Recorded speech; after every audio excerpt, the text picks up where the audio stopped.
So good evening. I will talk about industrializing trusted AI, so to quote Laurent Mignon. It's a key topic in banking and insurance. This is artificial intelligence, neural networks, computations at work. It's both amazing, beautiful, and complex. I started working on AI 35 years ago, and I will share with you today some insights on the deployment of AI within financial services. AI will be at the heart of financial services, said Laurent Mignon. So we would assume that every capital markets, retail, insurance, wealth, and asset manager have already deployed AI at scale everywhere. If we look at the reality, it's still a long journey.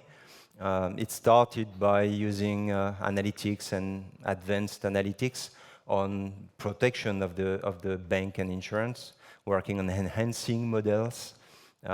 We've been deploying AI solutions in production for the past 3 years to fight financial crime. And it starts entering the contact centers to enhance the customer interaction and satisfaction, drive efficiency and growth of business.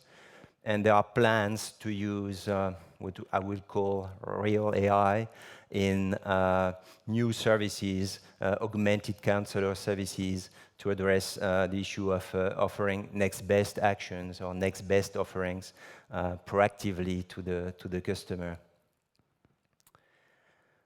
So as of today, most of the financial services companies are still in their journey to deploying AI at scale and trusted AI. There are a lot of proof of concepts and pilots, still too few solutions in production.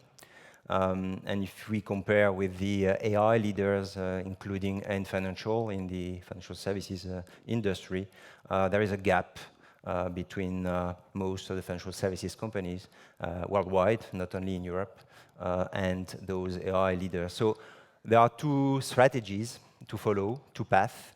The first one is to build everything and trying to filling that gap and doing the same journey as these AI leaders, but is it too late for that?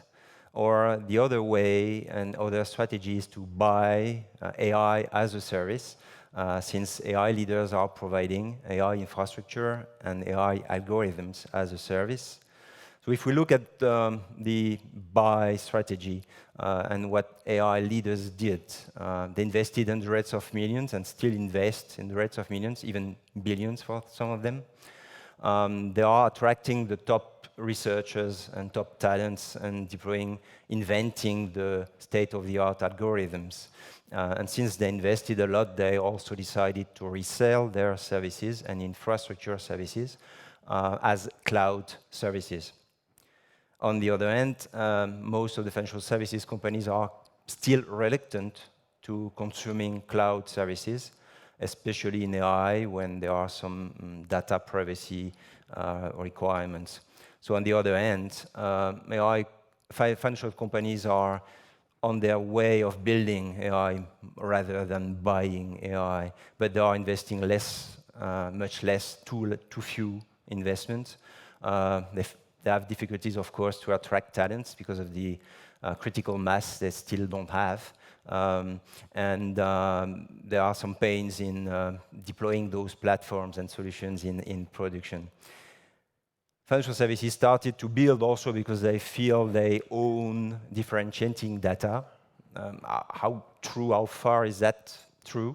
And I think even if you have a build strategy, at least you should have a buy external data strategy to complement that build internal strategy. Because we found that there are a lot of external data which is very useful in training your algorithms, and you cannot only rely on your internal data for that. Of course, buying and consuming cloud services from tech giants raises risks, mainly in compliance and data security, but they can be addressed. Then it's a question of trusting those cloud services and putting the right legal and compliance framework. But it's key in there to fasten the availability of cloud services. The other way around, and it's complementary to the other two paths, is to partner with AI startups. And in fact, most financial services are building, they are slow in their journey or slower than they would like in building their capabilities. So they are partnering with a lot of startups, which themselves, for the best of them, are consuming at least AI infrastructure services from AI leaders. You have to be very careful and do a right level of due diligences when picking up a startup. This is from a study, but this is something we are seeing on the field. There is a hype, and there are some so-claimed AI startup which are not using really AI. What's the issue is you would pick up that startup. It would be great during the proof of concept, could be great during the first pilot, but then when you want to scale out, when you want to address more complex use cases, business cases, then you will find that they will fail. And especially in natural language processing, there are a lot of non-real AI startups on the market. So be clever in doing the right due diligence. It's not easy, but it's key. So using AI startups raises risks too. The same data security and compliance issues than buying cloud services. But also, usually you have one startup per set of business case. So will you end up with managing dozens of startups to scale out? And on the other hand, you would put your knowledge and business knowledge within the startup environment. So will you learn what really AI is to follow your build strategy? So these are key questions you should answer, learning with AI startups, but maybe not putting all the eggs in the same bag. Whatever path and strategy you follow, buying, building, or partnering, the key, and again, Laurent Mignon just introduced the concept, but the key is trust. So how would you trust, how would your employees and clients trust AI? If you look at the latest natural language processing models, there are more than 8 billion parameters, 8 billion parameters. So how can you imagine to audit, control, monitor such a complex model in production, talking with your customers and your counselors? There are 4 pillars. The first one at the heart is ethics, because ethics is the key foundation for your employees and customers' trust. They don't really want to know which algorithms or what you are really doing within your IT or technical environment. They want to know if the way you are gathering, using, consuming, analyzing your data and the kind of services you are serving are ethical.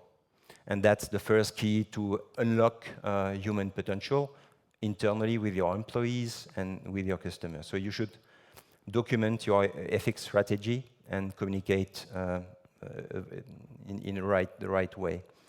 Second topic to address is social responsibility. You have to document this.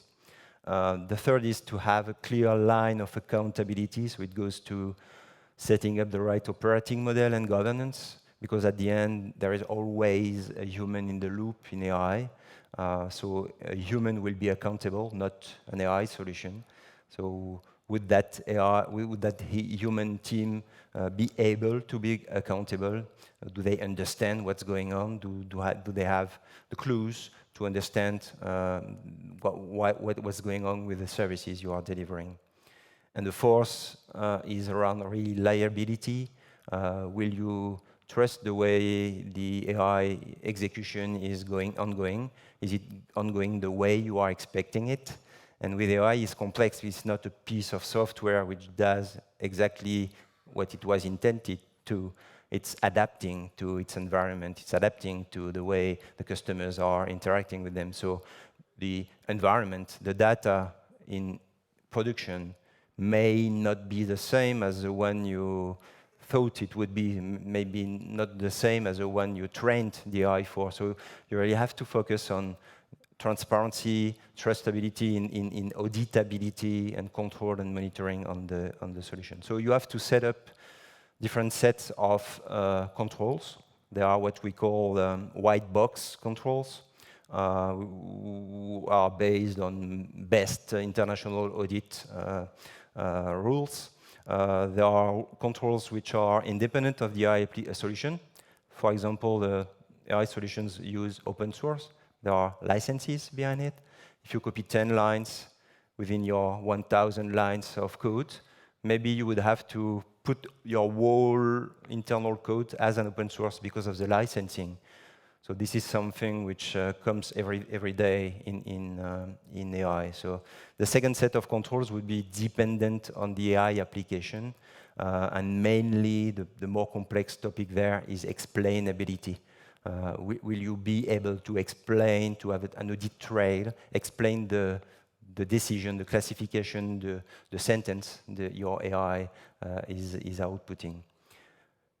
That's the control set, so white box, and there is a black box part in trust, because when you are executing the solution, you cannot always master everything, the environment.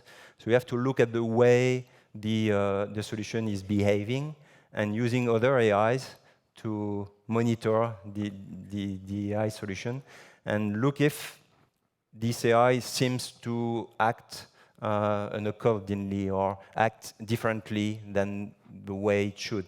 It's like looking at someone and suddenly you hear him or her using vocabulary he or she never used. Something is happening. So it's the same. It's putting the monitoring on the AI solution to just look at the behavior and see if there is something strange in the way it behaves. So to end up with this presentation, I would like to leave you as leaders with 3 key sets of questions to deploy a trustable audit AI at scale. First one is, how will you unlock human potential, human intelligence, make AI to serve humans, employees, and customers, and goes to ethics, among other topics. A second set of key questions, you should address your strategy to ramp up in your journey to mastering AI at scale, deploying AI wherever you can so that you can get all the benefits, buying, building, partnering, maybe a mix of those strategies, and eventually working to put trust as by design, trust of AI by design starts at the very beginning of the processes. Am I using data accordingly to my ethical strategy and documentation? Which model should I get? What is the regulation requirements? What level of auditability or control should I put on that AI solution? What's the line of accountability and governance and operating model? So with these 3 sets of questions, you should be equipped. I hope and I wish you a pleasant and speedy journey to maturing and deploying AI at scale.